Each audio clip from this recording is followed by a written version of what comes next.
오늘 주신 말씀은 예레미야 29장 1절부터 14절까지 말씀입니다. 예레미야 29장 1절부터 14절까지 말씀 우리 교독으로 읽겠습니다. 제가 먼저 읽겠습니다. 선지자 예레미야가 예루살렘에서 이 같은 편지를 느부갓네살이 예루살렘에서 바벨론으로 끌고 간 포로 중 남아있는 장로들과 제사장들과 선지자들과 모든 백성에게 보냈는데,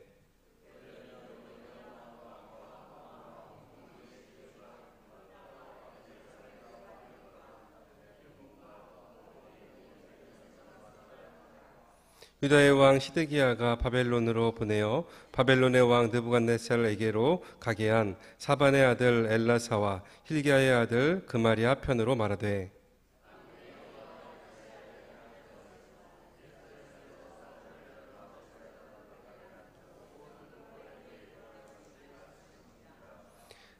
너희는 집을 짓고 거기에 살며 텃밭을 만들고 그 열매를 먹으라.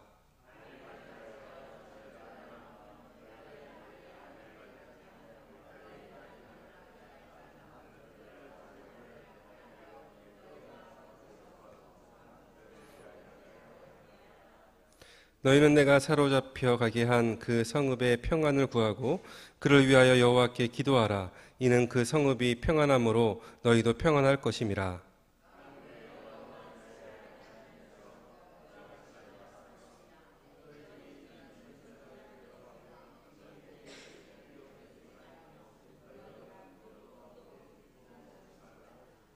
내가 그들을 보내지 아니하였어도 그들이 내 이름으로 거짓을 예언함이라. 여호와의 말씀이니라.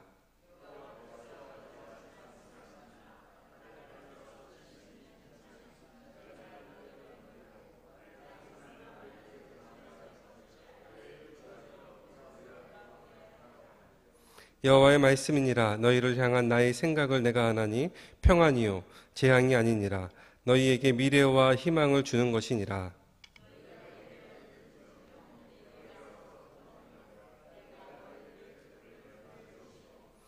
너희가 온 마음으로 나를 구하면 나를 찾을 것이요 나를 만나리라. 이것은 여호와의 말씀이니라. 나는 너희들을 만날 것이며 너희를 포로된 중에서 다시 돌아오게 하되 내가 쫓아 보내었던 나라들과 모든 곳에서 모아 사로잡혀 떠났던 그곳으로 돌아오게 하리라. 이것은 여호와의 말씀이니라. 아멘. 오늘은 징계 속에 가져야 할 자세라는 제목으로 오늘 말씀을 전하겠습니다. 자녀들이 잘못하면 잘못해서 혼내잖아요. 그러면 아이들이 다양한 반응을 합니다. 어떤 아이들은 잘못을 인정하지 않고 계속 변명을 합니다. 또 핑계를 대기도 해요. 심지어는 자신이 잘못한 것이 부모님 탓이라고 말하기도 합니다.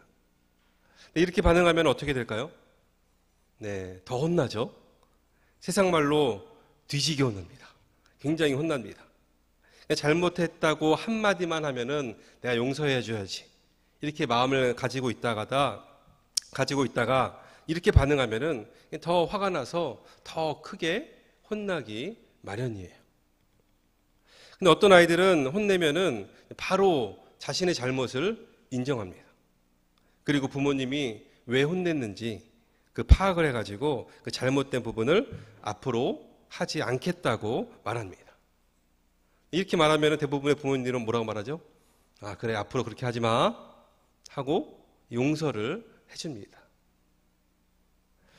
오늘 말씀은 하나님께서 우리를 징계하실 때 우리가 어떻게 반응해야 하는가, 이것을 말해주고 있습니다. 예레미야 선지자는 말씀대로 살지 않아서 징계로 바벨론의 포로로 잡혀간 유다 백성에게 하나님의 말씀을 편지로 써서 보냅니다. 그 포로로 잡혀간 그곳에서 집을 짓고 또 거기에 살며 텃밭을 가꾸며 또한 그 열매를 먹으라고 합니다. 그리고 그곳에서 결혼해서 자녀를 낳고 또 자녀들이 또 결혼해서 손주를 낳아서 번성하여 후손이 줄어들지 않게 하라. 그리고 게다가 사로잡혀간 그 성읍의 평안을 구하고 그 성읍을 위해서 여호와 하나님께 기도하라라고 오늘 본문 말씀에 5절부터 7절에서 나오고 있습니다. 그러니까 하나님을 믿고 의지하는 신앙적인 태도를 가지고 비록 그 징계의 어려움 가운데 있지만 그곳에서 일상적으로 하나님께 기도하면서 생활하라라고 합니다. 징계받고 있는데 힘들다고 하나님께 아니 왜 이렇게 우리를 힘들게 합니까? 불평하고 원망하고 반항한다면은 아니면 또 다른 것들을 탓한다면은 하나님께서 주시는 그 회복의 은혜는 더욱더 막히게 될 겁니다. 회개하는 마음으로 자신들의 잘못을 인정해야만 합니다. 또한 하나님께서 사랑하셔서 나를 이렇게 사랑하시기 때문에 이렇게 징계를 주신다는 것을 깨달아야만 합니다. 또한 그 상황을 주신 것에 오히려 더 감사할 때 하나님께서 용서하시고 더 빨리 그들의 삶을 회복하게 하실 줄 믿습니다. 마찬가지로 하나님께서 우리를 징계하실 때가 있습니다. 그럴 때 우리는 어떻게 반응해야 될까요? 온갖 변명거리로 아니면 변명하거나 아니면 남을 탓하거나 하나님을 원망해서는 안 된다는 겁니다. 우리의 잘못을 깨닫고 회개해야만 합니다. 더 잘되도록 하기 위한 하나님의 나를 향하신 하나님의 사랑이구나. 나를 사랑하기 때문에 이렇게 하시는 거구나. 이것을 깨달아야 돼요.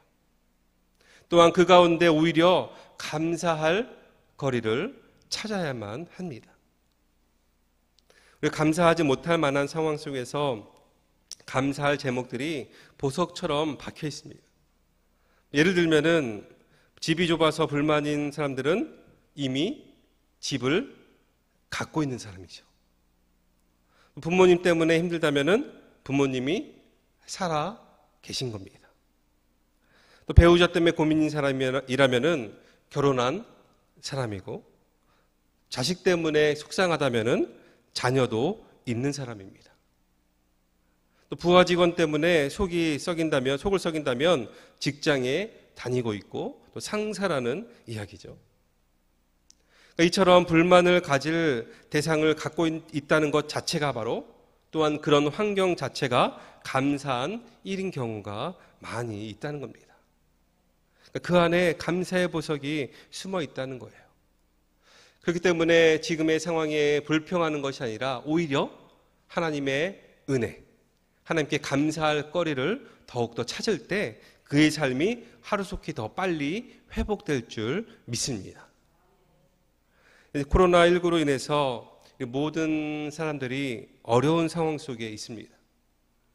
이런 상황을 지내면서 우리가 해야 될 일이 뭘까 생각해 보게 됩니다. 혹시라도 우리에게 회개할 부분이 있다면은 또 이런 부분을 또 회개하고 그리고 불평으로만 나아가는 것이 아니라 하나님께 말씀과 기도로 우리의 신앙 생활을 그대로 유지하면서 그 가운데 하나님의 사랑과 감사거리를 찾는 것이 바로 우리가 해야 될 일인 줄 믿습니다. 그러한 안양교회 성도님 되시기를 주님의 이름으로 간절히 소망합니다. 바벨론에게 포로로 잡혀간 유다 백성들이 가장 듣고 싶어하는 말은 무엇이었을까요? 아마도 이제 곧 바벨론으로부터 해방돼서 집으로 들어갈 수 있습니다. 이제는 곧 해방될 것입니다. 아마 이 말을 가장 듣고 싶어 했을 거예요.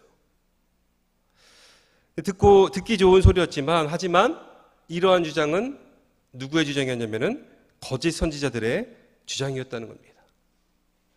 예레미야는 듣기 좋은 소리가 아니라 하나님의 말씀을 전했습니다. 곧 회복될 것이라는 것이 아니라 70년 후에나 회복된다는 겁니다. 아마 예레미야는 사람들이 듣기 싫어하는 이 말씀을 전하기 싫었을 거예요.